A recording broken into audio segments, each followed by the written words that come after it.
The asset people buy when they stop trusting the dollar is collapsing. The price of gold has soared to a new record. For decades, the rule was simple. Inflation goes up, you buy gold, and you protect your money. That's the playbook. That's what everyone tells you. But right now, that rule is breaking in real time. US inflation is sitting near its highest level in more than 3 years, and gold is having its steepest quarterly fall in a decade. Silver is even worse, down almost 50% from its high. So the real question is, what happens when inflation is rising, but the thing meant to protect you is falling? I've watched gold get declared dead before, so before you sell a single ounce, hear me out, because the hedge didn't break. The rule did. By the end of this video, you'll understand 3 things. Why gold is falling while inflation is rising, the hidden number most investors are missing, and why central banks are buying while everyone else is panicking. Because to understand why gold is falling, you have to stop looking at inflation. Before we continue, if you want more videos that cut through the market hype and show you where the money is actually moving, subscribe, because that's exactly what this channel is built for. Alright, back to the real problem. Before we get into why gold is crashing, we need to talk about what's actually driving the price. Because it's not what you think. So here's the paradox that's got everyone on Reddit losing their minds. Core PCE, the Fed's favourite inflation gauge, is running hot. Headline CPI has already smashed through 4%, hitting 4.2% in May. Prices are going up. And yet gold has fallen from nearly $5,600 in January all the way down to around $4,000. That's a 26% drop, while inflation is climbing. It feels rigged, right? It feels like someone's lying to you. We're setting records. We have the strongest economy we've ever had. I get the frustration, because the people who bought metals as a safe haven are sitting on 25, 30, sometimes 50% losses, and every headline is screaming that gold is finished. We thought gold was finished as a key asset. But here's the thing most people get wrong. Gold doesn't track inflation. Gold tracks something called real yields. Let me explain that real quick because it's the whole game. A real yield is just the interest you earn after you subtract inflation. Think of it like a race between your savings account and your shopping bill.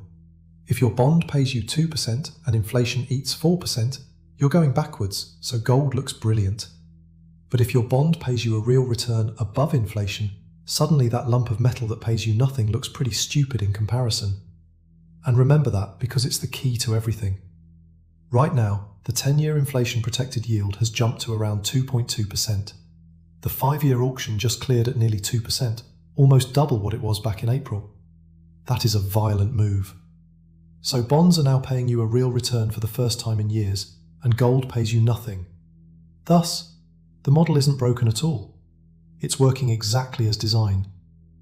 Retail's just watching the wrong number. But this raises the obvious question. Why have real yields suddenly exploded? And to answer that, we need to talk about the new man at the Fed. So there's a new sheriff in town, and his name is Kevin Warsh. He got sworn in as Fed chair back in May, and he has completely torn up the old rulebook. The Fed used to dangle rate cuts in front of the market like a comfort blanket.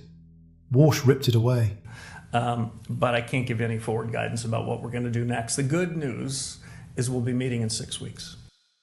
At his first meeting, the dot plot flipped. Cuts gone.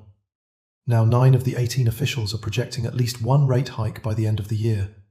The market went from asking, when will they cut, to how many hikes are coming in about a week.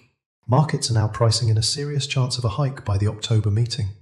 Warsh's whole motto is the committee will deliver price stability, and he means it. And commitment to deliver on our price stability objective of 2%. That's exactly what we're going to do. Now, why does this matter for your gold? Because the threat of higher rates is rocket fuel for the US dollar. When you can earn more parking money in America, the whole world floods into the dollar. The dollar index has surged to around 100, its highest level in 13 months. And here's the mechanical bit. Gold is priced in dollars. So when the dollar gets artificially strong, gold automatically gets more expensive for everyone outside America, and demand just dries up. A strong dollar mechanically crushes the gold price. It's not magic, it's just maths. And the same thing is hammering silver, but harder. You can see it in the gold to silver ratio. Back at the January highs, it took about 46 ounces of silver to buy an ounce of gold. Now it's around 68. Silver is getting smoked because more than half of all silver demand is industrial, solar panels, chips, and electronics. And with everyone panicking about an AI slowdown and tight liquidity, industrial demand expectations are falling off a cliff. So you've got this perfect storm. Hawkish Fed, surging dollar, rising real yields, all leaning on metals at the exact same moment. And this, by the way, is the irony nobody's talking about. The very thing that sent gold to $5,600 in the first place, the conflict in the Middle East, is now the thing suppressing it. Well, I think we are still reacting to the higher oil price. In fact, I would say that is the primary reason why we are sub 4,000. Yes, oil corrected quite a bit, and we're in the $70 range right now. But the big surge we've seen over the last few months and the elevated levels, what they have done is prompted the market to expect significantly tighter monetary policy and inflation. Conflict pushed up oil. Oil pushed up inflation. Inflation forced the Fed to go hawkish. The Fed pumped up the dollar, and the dollar smashed gold. Sound familiar? The same event, working in reverse. So the banks are falling over themselves to downgrade. Goldman cut their target from over $5,400 down to $4,900. Deutsche Bank reckons if the Fed actually hikes 3 or 4 times, gold could slide all the way to $3,800. And retail investors are reading those headlines and panic selling at the bottom. Now this is where it gets interesting, because this is not a doom and gloom video. I am not telling you to dump your gold and hoard cash. In fact, I'm telling you the exact opposite. Because while you've been told the story is over, watch what the smartest money on earth is actually doing. Here's the question that matters. Can the Fed actually keep rates this high? And the answer is a flat no. The US national debt just hit $39.32 trillion, and it's growing by roughly $1 trillion every 5 months. Here's the part that breaks the whole thing. The interest on that debt has now passed $1 trillion a year. That is more than America spends on its entire military. Think about that like a household for a second. Imagine your credit card interest alone costs more than your rent, your food, and your car combined, and you're covering it by opening another credit card. That's the US government right now. Sustained high rates are fiscally suicidal for them, which means Warsh can play the tough guy for a while. He can talk hard, hold rates, lean on gold, but the debt drags him straight back to the printing press. The maths leaves no other exit. And here's the proof that the people who actually understand this are already positioning.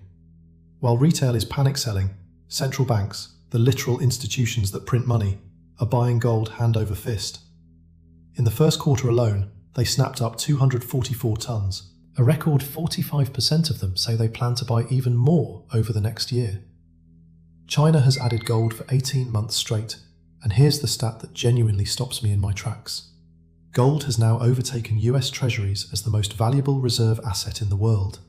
27% of global reserves are in gold now, versus 22% in treasuries. The people who print the dollars are quietly dumping the dollars to buy the one thing they can't print. This is the lesson that's worth more than this entire video. Don't listen to what these institutions say. Watch what they do with their own money. They are not buying gold because they think it pops next week. They're buying because they know the debt maths makes for debasement of your purchasing power and mathematical certainty. Now look, I need to be straight with you, because I'm not here to sell you a fairy tale. There is a way this thesis is wrong. Back in the early 1980s, Paul Volcker jacked rates up to nearly 20%, crushed inflation, and gold went dead for the best part of 2 decades. If Warsh somehow pulls off a Volcker, gold could stay flat or fall further for a long, painful time. I could be wrong on the timing. I've been early before, I've been late before, that's just the game. Goldman themselves don't see the first rate cut until June 2027, so this suppression could drag on a while.